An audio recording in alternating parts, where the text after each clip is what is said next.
I couldn't move. That was the first thing I noticed when my mind started working again. My arms wouldn't lift, my legs wouldn't bend, even my eyelids felt too heavy to open, but I could hear everything. Time of death, 3:47 a.m. The doctor's voice cut through the fog in my brain like a knife. Wait. No. That couldn't be right. I wasn't dead. I was right here. I tried to scream, but my throat wouldn't work, my chest wouldn't rise, nothing moved except my racing thoughts. Poor guy. Only 32 years old, a woman's voice said. A nurse, maybe. I heard footsteps walking away, a door closing. Then silence pressed down on me like a heavy blanket. The medication had paralyzed me during surgery. Something went wrong. My heart stopped, but my brain kept going, and now they thought I was dead. I was trapped inside my own body. Time moved strangely in the darkness behind my frozen eyelids. Minutes felt like hours. I couldn't tell if seconds were passing or entire days. The cold started creeping in. They must have moved me somewhere colder. The morgue. The word exploded in my mind like a bomb. I focused every bit of energy on my right hand. Move. Please move. Just one finger. Anything. Nothing happened. My body was a prison, and I was screaming silently inside it. Then I heard the metal door slide open. Footsteps. 2 people, judging by the sounds. This one's scheduled for 9 a.m., a man said. His voice was flat, bored. He did this every day. Got the paperwork right here, another man answered. I felt hands grab my arm, cold hands. They lifted me, and I felt myself sliding onto something hard. A metal table.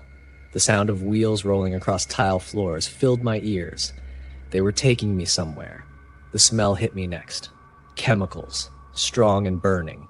We were in a different room now. I heard the clink of metal instruments. My mind put the pieces together, and pure terror flooded through me. The autopsy room. Let's get started, the first man said. Got 3 more after this one. I heard water running, the snap of rubber gloves.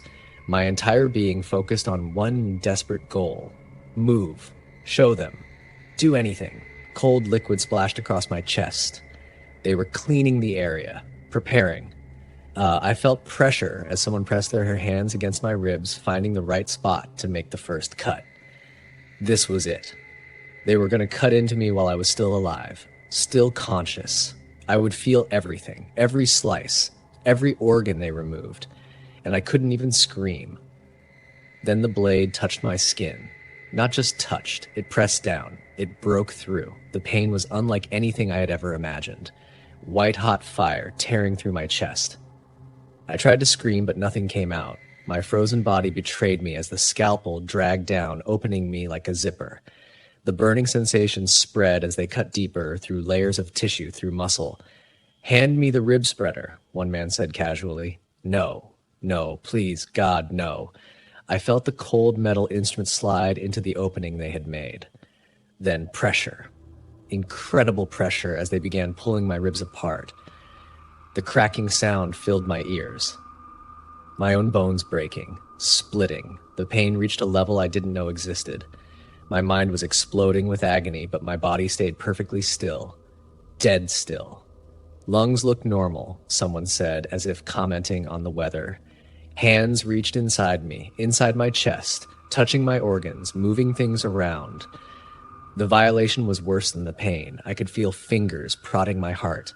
My heart. The organ that had stopped beating but somehow left my mind awake for this nightmare. The cutting continued. More pain, more tearing. I felt them removing pieces of me, taking my organs out one by one. The pain should have made me pass out, but it didn't. I stayed conscious through every second of it, every cut, every pull, every snap of tissue being separated. Time stopped meaning anything. There was only pain and terror and the complete helplessness of being butchered alive while everyone thought I was already dead. Then suddenly, the pain changed. It became sharper, more focused. It was in my chest again, but different this time. Rhythmic, pounding. My eyes shot open. I was sitting up in bed. My bed. At home. Sweat poured down my face. My chest was heaving, gasping for air. My hands flew to my torso, feeling for cuts, for openings, for anything. But my skin was whole, untouched. A dream. It was just a dream. I laughed. A shaky, desperate sound. My heart was racing so fast I thought it might explode. But I was alive. I was home. I was okay. The morning light filtered through my bedroom curtains. I looked at the clock. 6:30 a.m. I had to get ready. My surgery was scheduled for today. A simple procedure, they said. Routine, they said. Nothing to worry about. I stood up and walked to the bathroom, splashed cold water on my face, looked at myself in the mirror. Just a nightmare, I told myself. Just stress about the surgery. Then I lifted my shirt to dry my chest with a towel and froze. There, running down the center of my chest, was a thin red line, faint but visible, exactly where the Y incision had started in my dream, exactly where they would cut me today. My reflection stared back at me, and I couldn't tell if I was looking at a man about to go into surgery or a man who had somehow already come back from it. The line began to itch.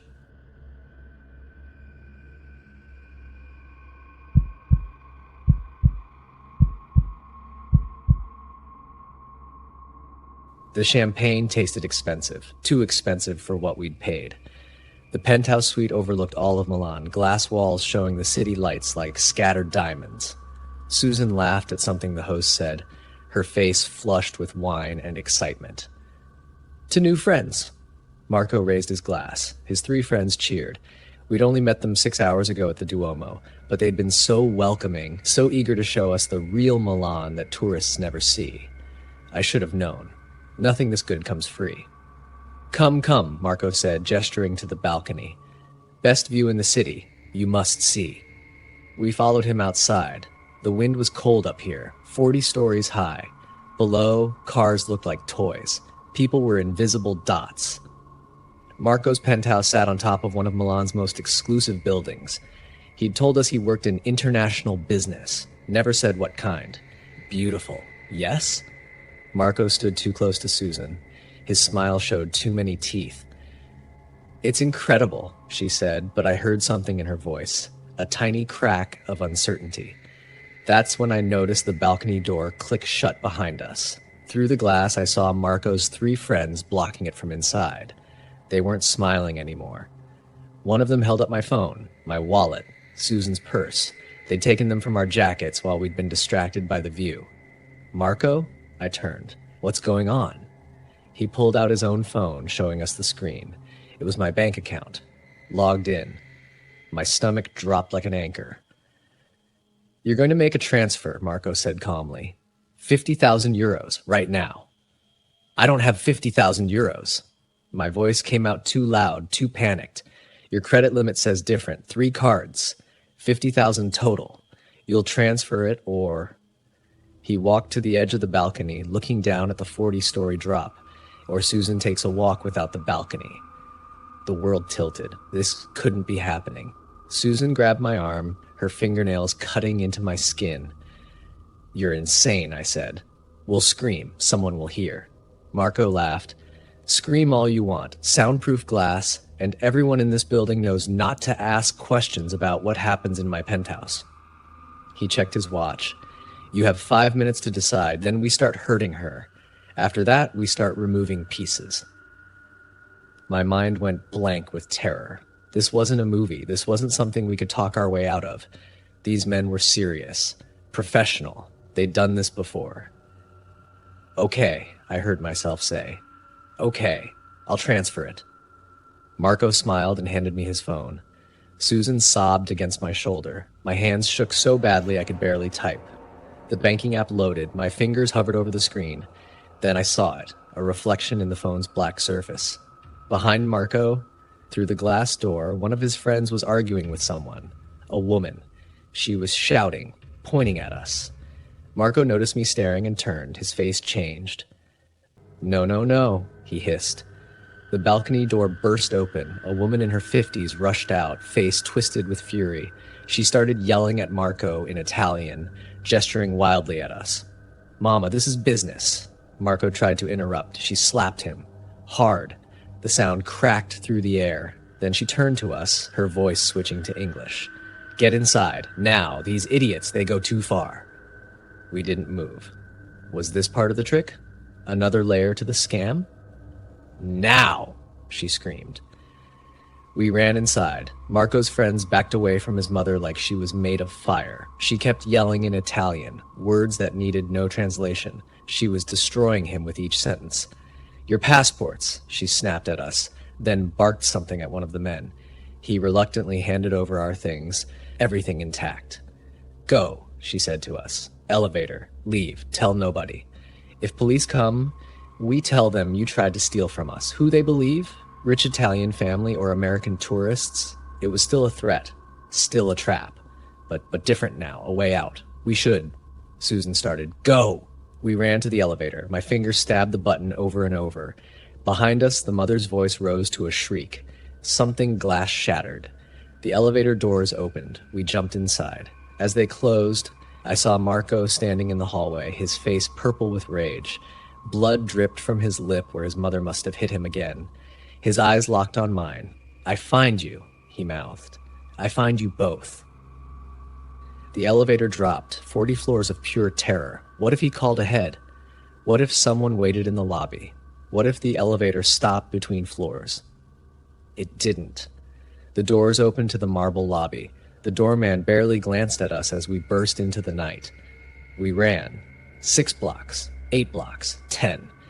Susan's heels broke and she kicked them off, running barefoot on the cold stone streets. I kept looking back, expecting to see Marco and his friends chasing us. We found a police station and stood outside, gasping, trying to decide. The mother's words echoed in my head. Who would they believe? We had no proof, no evidence, just a story about a penthouse party that went wrong. "We should report it," Susan said, but her voice held no conviction. "And say what? That we voluntarily went to a stranger's home and got threatened? That we're too stupid to—" "Don't!"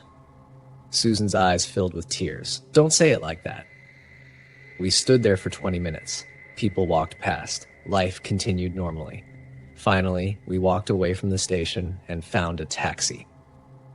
Back at our hotel, we locked every lock, pushed the dresser against the door. Didn't sleep. Every sound made us jump. Every shadow held Marco's face. At dawn, we packed everything in 10 minutes and left for the airport. We changed our flights, paid the fee, didn't care about the cost. We just needed out of Milan, out of Italy, away from those men who knew our names, our faces, our bank accounts. On the plane, Susan finally spoke. His mother saved us. His mother was protecting him, I corrected. If we transferred the money, there'd be evidence. A trail, she knew that. She wasn't saving us, she was saving him.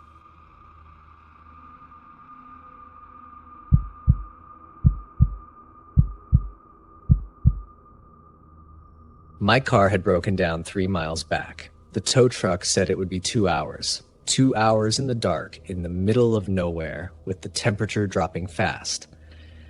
When the silver van slowed down beside me, I actually felt relieved.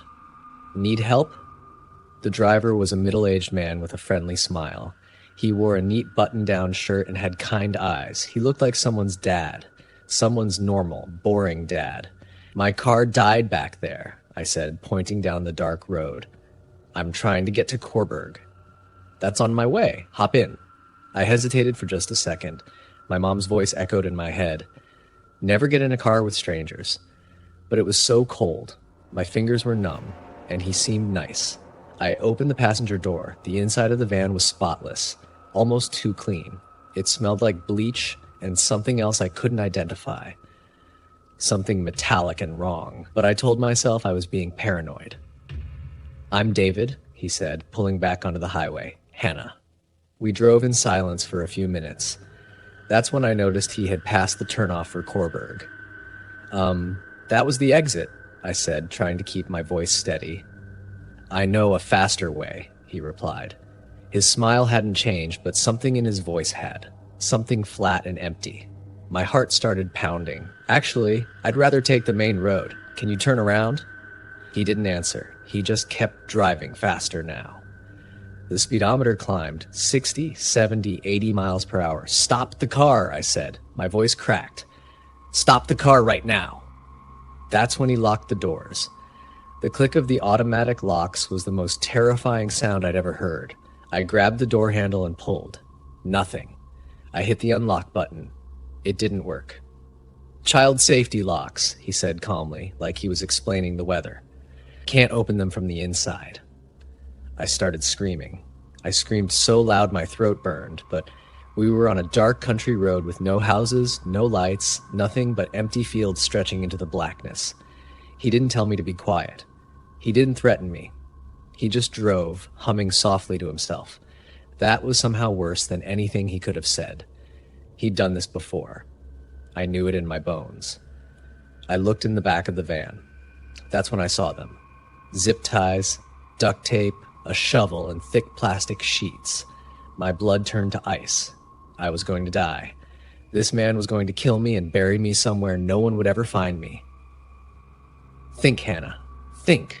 I forced myself to breathe, to focus. I still had my keys in my pocket. I slowly reached for them, careful not to make sudden movements. Where are you taking me? I asked, trying to sound calmer than I felt. Somewhere quiet, he said. Somewhere we won't be disturbed. We turned onto an even smaller road, barely more than a dirt path. Trees pressed in from both sides, their branches scraping against the van like skeletal fingers. My hand closed around my keys. I had a small pocket knife on the keychain. Not much of a weapon, but it was something. Why are you doing this? My voice shook. He glanced at me, and for the first time his smile widened. You want to know the truth? I'm good at it. Really good. I've been doing this for 7 years, and no one, not the police, not the FBI, not anyone, has even come close to catching me. You know why? He laughed, a sound that made my skin crawl. Because I look normal. I look safe. Girls like you see this face and think, oh, he's harmless. He looks like my uncle. That's my secret, Hannah. I'm the guy you trust with your kids. He was slowing down now, looking for something. A place to park. A place to do whatever horrible things he had planned. This was my only chance. When the van slowed to almost a stop, I lunged. I stabbed the pocket knife toward his face, aiming for his eyes. He jerked back, and the blade caught his cheek instead, tearing a deep gash. He screamed and grabbed his face with one hand. The van swerved wildly. I kept attacking, stabbing at his arms, his shoulders, anywhere I could reach. He was trying to fight me off and control the van at the same time. You crazy, he roared, but I didn't let him finish. I grabbed the steering wheel and yanked it hard to the right.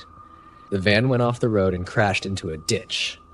The impact threw me against the dashboard. Pain exploded in my ribs, but I didn't stop. I couldn't stop.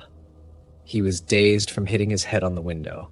Blood poured from the cut on his face. I scrambled into the back of the van, my hands shaking so badly I could barely move. I grabbed the shovel. He was starting to recover, reaching for me with bloody hands. I swung the shovel with everything I had. It connected with his shoulder, and he howled in pain.